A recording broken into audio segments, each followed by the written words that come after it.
Hey guys, it's Shades here. Time for another edition of Shades of Soapbox. For today's episode, we're going to be talking about politics, in a manner of speaking. Not super deep, we're not talking about politicians or any of that other bullshit, at least not to that extent, but something that's more connected to us. Of course, I'm talking about the current laws revolving around net neutrality. Also, I apologize if my voice sounds a little off today. Rough night. Net neutrality is the law that is the series of laws that basically says that the internet should be free and open for everybody. And it has been a very powerful tool for us. I mean, look what the internet has provided us. All of these new businesses, all of these new companies, all of these new services that we have at our disposal simply for the fact that internet's free and open for everybody. However, that's not going to last. Thanks to the current actions of the Federal Communications Commission, or the FCC, more specifically their chairman, Ajit Pai, who quite frankly can go suck a dick as far as I'm concerned, we are no longer going to have that freedom. We've had the luxury of a free and open internet thanks to Title II restrictions, basically classifying the internet as a Title II utility, and that puts regulations on the internet service providers to make sure that those rules stay in place and that the internet is free and open. However, thanks to Ajit Pai, they are laxing those restrictions coming up in the next month or so. I can already guarantee you the ISPs, Verizon, AT&T, Spectrum, all of them are just itching to set up fast lanes. As soon as those restrictions drop, you watch. It'll almost be immediate. And a lot of you say, oh, they won't do that. They promise they won't do that. Fuck off. Do not think for a fucking minute that these ISPs won't be starting to set up fast lanes as soon as they possibly can. You know how I know?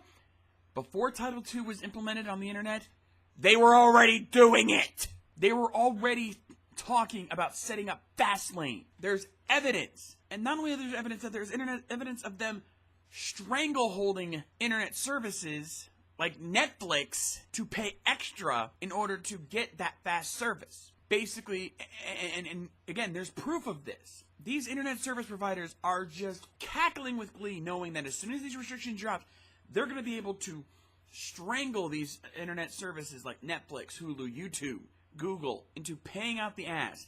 And what about a small startup that doesn't have that kind of money? They're going to get left in the dust. This is literally going to hurt the ability for a company to start, because then they're going to have to bow down to the whim of these internet service providers. This cannot happen. And the worst part is I honestly don't know what we can do about it. The only glimmer of hope we have right now is that Democrats in Congress have forced a vote on disapproving of the FCC's new changes. And it has passed the Senate. That is good. It has passed the Senate. Just got to get through two other obstacles, and unfortunately the Senate was the easy part. The House of Representatives is currently Republican-controlled, majority Republican-controlled, by a good margin, which means we'd have to convince probably half of the Republicans in the House to sign off on this bill if we even had a hope. Then we're not done yet, because there's still one other obstacle, the president himself. And based on his approval of Ajit Pai's actions, odds are good that if Trump gets his hands on this bill, he's going to veto it. Meaning, kiss your internet services goodbye, ladies and gentlemen, because there is no saving it. If you enjoy watching Netflix, enjoy having your video buffered, or having to pay extra out the ass in order to get that good speed. Same with Hulu, same with Amazon, same with YouTube, all of it. You're either going to have to pay extra to get the good speed on those services, or you're going to have to see them load forever with buffering constantly. That is what you can expect. And again, don't tell me it won't happen. It already did before Title II was implemented. It will happen again. Even though I don't think it's going to help. It's certainly worth at least trying to contact your congressman, contact your representatives, and demand that they stand their ground and disapprove of the FCC's changes. Let them know that you insist on having the internet be a Title II utility, because that is the only way this works. Anything less than that, and we lose.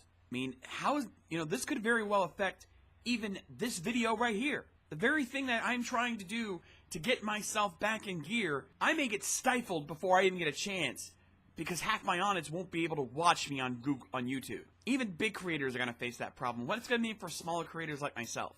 It's going to mean pain, suffering, and no end in sight. And we may have to wait till our next presidency before we even get someone in the FCC that could fix this. That could be 2 to 6 years from now. By then, the damage will have been far too massive to recover from. The internet we know now may be gone forever by the time that even happens. You may think, oh, a couple of years, that's not too bad, but you'd be amazed at how much damage greedy corporations can do in 2 years. So we need to cut this off at the head and stop it now. Write to your congressman. Call them. Tweet them. Hound their asses. And make it clear. We will not stand for anything less than Title II. No compromise. It's Title II or nothing. This is why I don't like discussing politics, but I kind of have to at this point. Because it is very clear that our political system is completely fucked. And there's not much we can do about it. So, expect a lot more political rants in the future. And it ain't going to be pretty. But I'm going to try to keep it balanced. I'm not going to be doing them all the time. But this one needs to be said because this is current. This is new. This is a hot button topic. We may actually have a slim, very slim chance of salvaging this. The internet has provided many of us so much joy. So much good times. I mean, I've made friends on the internet. I've gotten the chance to meet so many awesome people because of the internet. I don't want to see it go away. I don't want to see it die because of greed, because of corruption, because of stupid idiots who don't realize the tool they have and are just willing to strangle it, choke it, and wring it for every single penny it has like they do everything else. Capitalism may be good, but capitalism over all else is wrong. And that is what we're witnessing. People are willing to kill potential for the sake of a fast dollar. That needs to end. That is going to do it for me here today, folks. I apologize if this one was a little aggressive. This is something I'm very passionate about, and even I have to be careful about becoming toxic, but this is one of those things you have to be passionate about because it is a very important deal. It is our very future at stake here, and it needs to be dealt with. Let me know what you guys think about this issue in the comments below. Let me know your thoughts, and let me know what other topics you think I should talk about. Who knows? Maybe you guys will give me something more to talk about. I've already gotten a few good suggestions from my fans as it is, so let's see if we can get some more. Also, make sure you follow me on Twitch. Make sure you subscribe to me here on YouTube. And if you can, make sure you support me on Patreon. Shout out to Solastar for your continued Patreon support. Always appreciate it, my friend. In the meantime, I want to thank you guys for joining me as always. I'm The Shades, and I'll see you guys next time. Rock on!